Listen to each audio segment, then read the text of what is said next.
some of you may know, I'm Kevin McDonald with Confluency Solutions. I'm here in Indianapolis. Travelers Insurance is having a bunch of agents in, and part of what they're doing is they're bringing vendors in that will help agents with growth, which is kind of interesting to me. And in particular, I thought some of the other vendors had some services that would be of real interest and real value to some of our agents and our customers, and even agents that aren't customers. And because of that, we're doing this video with John Fear of Premier Business Consulting. And I can tell you what John does and what Premier Business Consulting does, but I think it'd be better to hear it directly from John. So, John, why don't you go ahead and fill us in a little bit. Hi, my name is John Fear with Premier Business Consulting, and I guess I'd just give you a little bit of a synopsis on my philosophy towards working with independent agents and with small business in general on there. I've spent about 20 years in the business community on there, specializing with independent agents, associations, and companies, and really looking at them specifically on how to grow their business. And I guess in sort of almost like a summary on that type of thing, given the time allotted, is that I always ask agents to think about the 3 R's of their business. And you know, when we were going to kindergarten and so forth, they told us, hey, learn the 3 R's, you'll get out of school, you'll be successful in life. And those R's are a little different than what we look at. We look at ones in the insurance business as retaining your clients, rounding out the products that you service them, and we all know that referrals are the best source of new business on there. When we have agents look at retaining their clients, it's interesting because everybody wants to grow their business, but one of the things that they always forget about is that if your business is shrinking, even an 85 or 90% retention, you have to grow 10% every year just to keep up with the shrinkage. So if you want to grow overall another 10%, one of the best ways to start growing is to start shrinking. And so what I do is to try to work with agents to understand why business that they have is actually leaving their agency and look at some of the dynamics behind that. One of the dynamics that you find in there, it comes to our second R, which I refer to as rounding. And again, how many times have you ever had somebody come into your agency and you're trying to go ahead and position another product that they could use to protect their business or them in their personal life, and have them respond, well, I didn't know you guys wrote that business. Every time you hear that, that should be more and more of an indication that you are not approaching the business in a sense that is going to take full advantage of the products and services that you offer.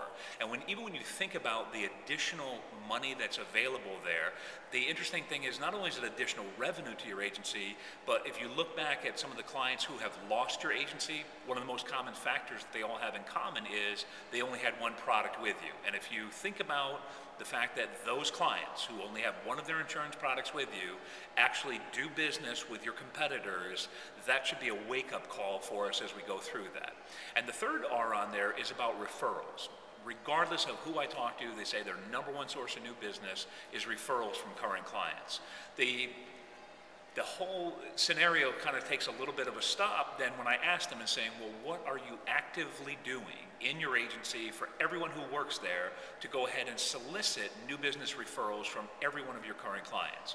It's kind of like that cue the crickets moment after that, because nobody really can articulate that. And a lot of that is because nobody also tracks their source to sale.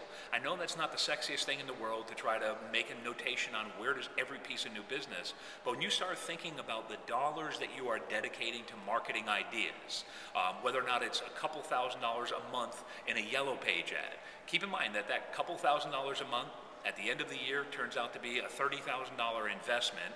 $30,000 in your agency means you have to sell about $200,000 in order to make that. And then if you sell that, you've got to think about another probably 10 times that amount if it's a yellow page ad as far as how much you had to quote to do that. Throw in people's time, throw in MVR costs, throw in company costs, printing, all the rest of that sort of stuff, and you realize that you can actually go out of business marketing your agency and not tracking where that business comes from. And those type of monies that you have in there can be thrown into a referral program to drive additional business from your current clients. And so again, what we focus on in Premier Business Consulting is, as I used to say in my process engineering days, everybody wanted to become more efficient. My goal for them is to say, instead of becoming more efficient, try to become less inefficient. Work on close rates, keep clients that you have into there, and make your current clients your best source of new business. Thanks, John. You know, one of the reasons I thought this was particularly interesting to me, and appreciate the couple minutes that John spent explaining what he does and what Premier Business Consulting does for agents. We can influence with what Confluency does. We can influence traffic to your website. We can influence the number of people that ultimately ask you for a quote. But we can influence the actual final close rate, right? And understanding where the business is really coming from, even though it may come through the internet, what the true source of it is, and understanding how to improve those close rates is really vitally important to profitability, not just growth, but profitability as an agency. So that's why I thought we would bring John in. And again, thanks so much. Appreciate spending a couple minutes with us here.